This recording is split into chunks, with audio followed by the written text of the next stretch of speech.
શું તમે પણ હોમ લોન લેવા માંગો છો તો આ વિડિયો એન્ડ સુધી જોજો।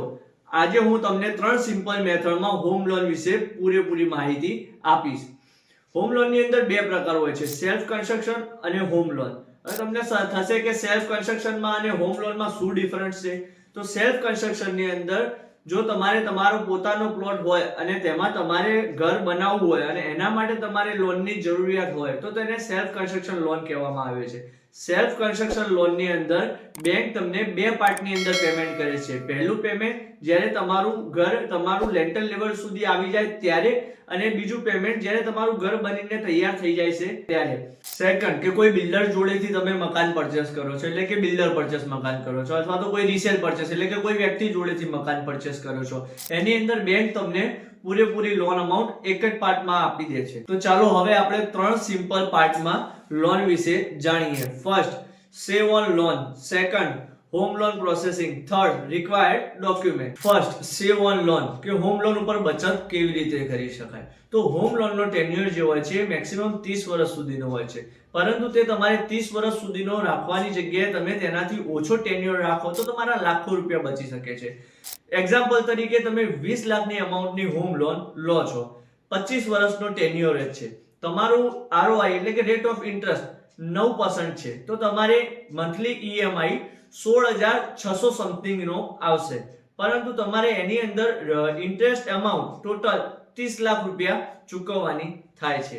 એની સામે જો ટેન્યુઅર તમે 20 વર્ષનો રાખો છો અને લોન અમાઉન્ટ સેમ 20 લાખની જ અને ટેન્યુઅર તમે 20 વર્ષનો કરી દો છો તો તમારે ઈએમઆઈ 17,900 સમથિંગ નો આવશે, પરંતુ તમારે ઇન્ટરેસ્ટ જે અમાઉન્ટ છે એ ઘટીને 30 લાખની જગ્યાએ 23,75,000 સમથિંગ ની આવી જાય છે। એટલે કે તમારે ઈએમઆઈ ની અંદર થોડું મેનેજ કરવું પડે છે, પરંતુ એ તમને લાંબા સમયે ઘણો બેનિફિટ આપી જાય છે, જેથી કરીને તમે હોમ લોન ની અંદર ટેન્યુઅર બને તેટલો ઓછો રાખો તો બેનિફિટ વધારે થાય છે। સેકન્ડ, તમારો સિબિલ સ્કોર 750 પ્લસ એટલે કે 800, 850 જેટલો સિબિલ સ્કોર હોય તો બેંક આવા સિબિલ સ્કોરને એક્સિલન્ટ સિબિલ સ્કોર માને છે, અને આવા કસ્ટમરોને બેંક હોમ લોન બને તેટલા મિનિમમ વ્યાજ દરમાં આપે છે, જેથી કરીને તમારે હોમ લોન લેતા પહેલા તમારો સિબિલ સ્કોર સુધારી લેવો જરૂરી છે। થર્ડ, કે તમારે ઘરનું રજીસ્ટ્રેશન જે છે એ ઘરની કોઈ પણ મહિલાના નામે કરાવવાનું રહેશે, કે જેથી કરીને તમારે સ્ટેમ્પ ડ્યુટીની અંદર તમારી બચત તમે કરી શકો છો। ફોર્થ, કે તમે બેંકના જે હિડન ચાર્જીસ હોય છે, જેમ કે ફાઇલ પ્રોસેસિંગ ચાર્જિંગ હોય છે, વેલ્યુએશન રિપોર્ટના જે ચાર્જીસ હોય છે, એની અંદર ફાઇલ પ્રોસેસિંગ ચાર્જ દરેક બેંક 1.5 થી 2% લે છે, પણ જો તમે બેંક સાથે નેગોશિએશન કરો છો તો બેંક તે 1 થી 1.5% વચ્ચે તમને ફાઇલ પ્રોસેસિંગ ફી કરી આપે છે, જેથી કરીને એમાં પણ તમે પૈસા બચાવી શકો છો। Second, home loan process. Home loan પ્રોસેસની અંદર સૌપ્રથમ બેંક કસ્ટમરનો સિબિલ સ્કોર ચેક કરે છે। કસ્ટમરનો સિબિલ 750 કે 750 થી વધુનો હોવો જરૂરી છે।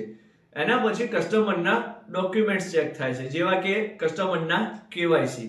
આના પછી બેંક પ્રોપર્ટી પેપર ચેક કરે છે, કે તમે જે મકાન લો છો એની અંદર દસ્તાવેજમાં કેટલા નામ છે, જેટલા નામ છે તે બધા વ્યક્તિ મકાન વેચવા કે મકાન તમને આપવા માટે સહમત છે કે કેમ એની તપાસ કરે છે। આના પછી તમારો ઇન્કમ પ્રૂફ ચેક કરવામાં આવે છે। જો તમે સેલરાઇઝ છો તો તમારે 3 વર્ષનું બેંક સ્ટેટમેન્ટ અને 6 મહિનાની સેલરી સ્લિપ આપવાની રહેશે, અને જો તમે સેલ્ફ એમ્પ્લોય છો તો તમારે તમારા બિઝનેસનું પ્રૂફ, જેમ કે એમએસએમઈ છે, એમએસએમઈ એટલે કે ઉદ્યમ સર્ટિફિકેટ, ગુમાસ ધારા છે વગેરે તમારે આપવાનું રહે છે। આ આપ્યા પછી જો તમે સેલરાઇઝ છો તો તમારી કંપનીમાં પણ વિઝિટ બેંક કરી શકે છે, અને જો તમે સેલ્ફ એમ્પ્લોય છો તો તમારા બિઝનેસ ઉપર પણ બેંક એમ્પ્લોય વિઝિટ કરી શકે છે। અને લાસ્ટમાં બધી પ્રોસેસ પોઝિટિવ રીતે પત્યા પછી બેંક તમને સેન્શન લેટર આપે છે। એ સેન્શન લેટરની અંદર તમારે લોન અમાઉન્ટ કેટલી થઈ, કેટલા % તમારે રેટ ઓફ ઇન્ટરેસ્ટ છે, કેટલા વર્ષ માટે થઈ છે, તે તમામ ડિટેલ મેન્શન કરેલો હોય છે, અને એ સેન્શન લેટર તમે સ્વીકારો છો, બેંક એના પછી તમારી લોન અપ્રૂવ કરે છે। Third, required documents. તો રિક્વાયર્ડ ડોક્યુમેન્ટ્સની વાત કરીએ તો સ્ક્રીન ઉપર આપેલ ડોક્યુમેન્ટ ચેકલિસ્ટ જે છે, જો તમે પણ હોમ લોન લેવા માંગતા હો તો આ બધા ડોક્યુમેન્ટ તમારે જરૂરી છે।